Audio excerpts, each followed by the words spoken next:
Pakistan aesthetic hair transplant centre advance pico laser technology کی بدولت جھائیوں اور براؤن دھبوں کا خاتمہ آپ کی جلد کو دے ایک نیا نکھار. نامور ایستھیٹک کنسلٹنٹ ڈاکٹر حنیف سعید کی زیر نگرانی. فون 0341 000 6060 0345 210 5338.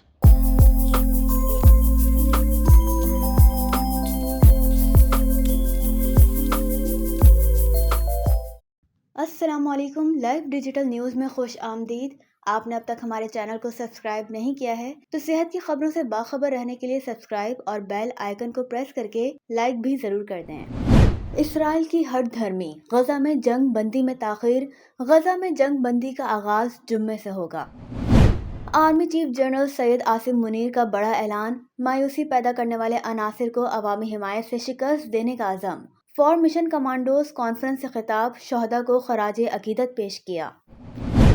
بڑی دیر کی مہرباں آتے آتے انٹر بورڈ کراچی میں ہیر پھیر. چیئرمین نسیم میمن کو ہٹا دیا گیا. نتائج میں ہیر پھیر. مالی بے ضابطگیوں کی تحقیقات کے لیے 3 رکنی تحقیقاتی کمیٹی قائم. جن امیدواروں نے متنازع نتائج پر MD کیٹ امتحان میں حصہ لیا، اب انہیں انصاف کیسے اور کب ملے گا؟ نگراں وزیر اعلیٰ سندھ سے متاثرہ امیدواروں کا بڑا سوال. جناح پوسٹ گریجویٹ میڈیکل سینٹر کے ایگزیکٹو ڈائریکٹر پروفیسر شاہد رسول نے سینٹرل پروکیورمنٹ کمیٹی اور ڈرائب کو آڑے ہاتھوں لے لیا. براہ راست سنیے. اچھا سر، یہ بتائیے گا کہ کچھ مریضوں کی شکایت ہے کہ جناح میں کچھ دوائیاں پہلے ملتی تھیں وہ اب نہیں مل رہی ہیں، اویلیبل نہیں ہے، تو وہ کیا کیوں ایسے؟ دیکھیں، جو 3 بڑے ایشوز ہیں دواؤں کی سپلائی سے ریلیٹڈ. ایک تو یہ کہ جو ہمارا بجٹ ہے نا وہ 1100 بیڈز پہ ہی آتا ہے، تو ہم ایکچولی ایکسٹرا پیسے خرچ کر کے اس کو 2800-2200 بیڈز کے لیے ہم دوائیں ارینج کرتے ہیں. دوسرا بڑا مسئلہ جو ہے وہ ایک سینٹرل پروکیورمنٹ کمیٹی ہوتی ہے.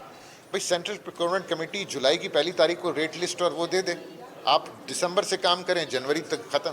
وہ شروع کام کرتے ہیں جولائی میں، لسٹ دیتے ہیں دسمبر میں. جب ہم پچھلے ریٹ پہ دوائیں مانگتے ہیں تو ہمیں وہ دیتا نہیں ڈسٹریبیوٹر. یہ بہت بڑا مسئلہ ہے.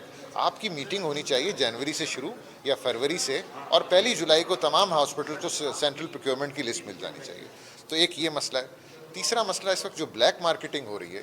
اینستھیزیا کا ایک انجیکشن ہے جو کمپنی ہمیں نہیں دیتی لیکن مارکیٹ میں بیچ رہی ہے، ہم سے کہتی ہے اویلیبل نہیں ہے، اور وہ ڈبل ریٹ پہ مارکیٹ میں بیچ رہے ہیں. تو ایسی کمپنیوں کے لیے سندھ گورنمنٹ نے ابھی ہمیں لیٹر لکھا ہے کہ آپ ان سب کی لسٹ ہمیں دے دیں، ہم انہیں بلیک لسٹ کر دیں گے تاکہ یہ آئندہ کبھی. اور دوسری میری ڈرائب سے ریکویسٹ یہ کہ کبھی بھی مونوپلی نہ ہونے دیں گے کہ ایک انجیکشن ایک ہی کمپنی بناتی ہے.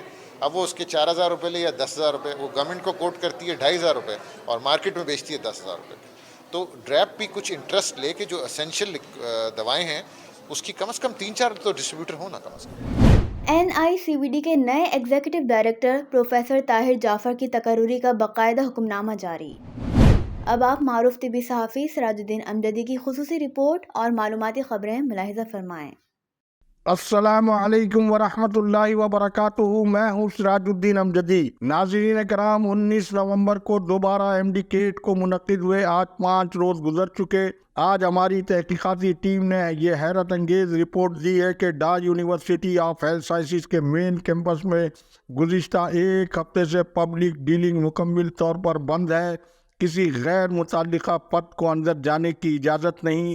صرف امپلائیز اور ڈا میڈیکل کالج کے طلباء طالبات کو شناخت کے بعد اندر جانے کی اجازت دی جا رہی ہے، اور ایڈمیشن بلاک میں صرف ڈیوٹی پر مقررہ عملے کے علاوہ دیگر عملے کے آنے جانے کی سخت ممانعت ہے. ٹیم نے خیال ظاہر کیا ہے کہ اس پس منظر میں ڈاج یونیورسٹی کامیاب امیدواروں کی حتمی فہرست کا اجرا آئندہ 2-3 دن میں کر دے گی، جبکہ مذکورہ ٹیم کے مطابق وزیر اعلیٰ ہاؤس میں ایک خفیہ سیل اس حوالے سے قائم کر دیا گیا ہے جس کا مقصد ضلع سندھ میڈیکل یونیورسٹی کی انتظامیہ کو پرچہ آؤٹ کے سنگین الزام سے نکالنے کے لیے ڈاج یونیورسٹی کے حتمی نتائج کو ہر صورت میں متنازع بنانے کا ٹاسک دیا گیا ہے، اور یہ سیل جیالے نگراں وزیر اعلیٰ مقبول واقر اور جیالے وائس چانسلر پروفیسر امجد سراج میمن کی زیر نگرانی بتایا جاتا ہے.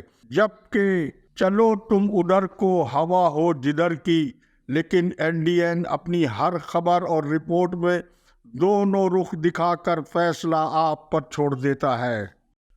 ناظرین کرام، سندھ کے نگراں جیالے وزیر اعلیٰ مقبول باقر نے نہ صرف اپنے عہدے کے حلف سے روگردانی کر کے خود اپنی غیر جانبداری اور غیر سیاسی وابستگی کو مشکوک بنا دیا ہے، وہیں ایک بار پھر صحت کا اجلاس طلب کر کے جہاں انہوں نے اپنی ناکامی اور نااہلی کا مذکورہ اجلاس میں اعتراف کیا، وہیں اجلاس میں نگراں وزیر صحت ڈاکٹر سعد خالد نیاز کی غیر حاضری نے ان کی اپنی رٹ کو بھی کمزور کیا ہے۔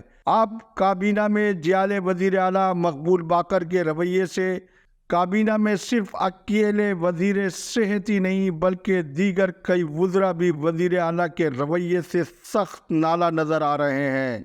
یوں صوبائی حکومت کا بھٹا بیٹھ چکا، گو کہ مقتدر حلقوں کی جانب سے شاید معاملے کو پٹری پر لانے کے لیے جیالے وزیر اعلیٰ کے ہٹائے گئے دوسرے پرنسپل سیکریٹری آغا آصف عباس کے تبادلے کے حکم کو واپس تو لیا گیا ہے، تو دوسری جانب کرپشن اور سنگین لاقانونیت میں ڈوبے ہوئے سابق وزیر اعلیٰ سندھ سید مراد علی شاہ 2 ماہ بعد سیکریٹری زراعت رفیق مصطفیٰ شیخ کو ہٹوا کر اپنے بھائی اعجاز شیخ کو سیکریٹری زراعت بنوانے میں کامیاب ہو چکے۔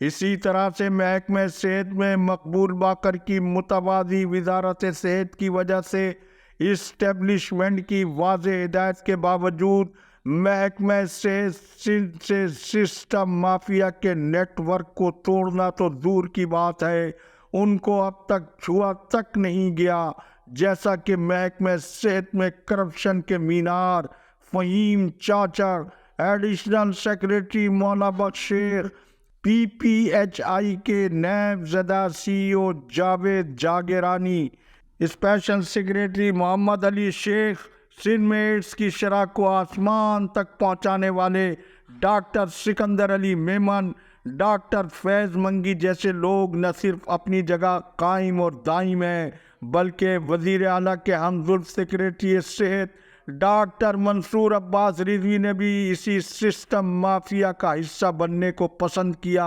اور مولانا بخش شیخ کے خلاف نمائشی اقدامات کے باوجود بیل سے بھی دودھ نکال لینے والی صلاحیت کے حامل مولانا بخش شیخ آج کل وزیر اعلیٰ اور سیکریٹری صحت کے بڑے نور نظر بتائے جاتے ہیں۔ جیالے نگراں وزیر اعلیٰ پر مختلف سیاسی شخصیات کی مداخلت اور دباؤ کی بنا پر صوبائی حکومتی انتظامی مشینری مجموعی طور پر مفلوج ہو چکی ہے۔ ناظرین کرام، صوبائی نگراں حکومت کی اسی ناقص کارکردگی کی بنا پر محکمہ صحت کے ڈاکٹر افسران جو کرپشن کے ملزمان کی فہرست میں سر فہرست ہیں، ان میں سے ڈاکٹر فرحت عباس فرار ہو کر امریکہ پہنچ چکے ہیں۔ وہاں پہنچ کر انہوں نے جو تصویر اپنے دوستوں کو بھیجی ہے وہ ہماری اسکرین پر دیکھیں۔ ایسے افسران کا نام فوری طور پر ECL کی فہرست میں شامل ہونا چاہیے۔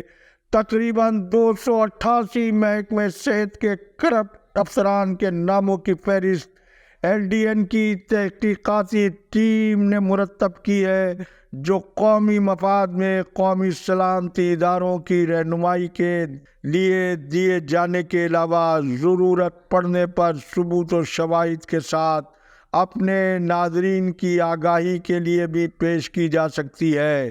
ادھر سول اسپتال کراچی میں طبی مشینری سے سود کی رقم کی بندر باٹ میں خلاف قانون ڈائریکٹر فائنانس زین العابدین شاہ اور ان کی سرپرستی میں مولانا بخش شیخ کے نام سامنے آئے ہیں۔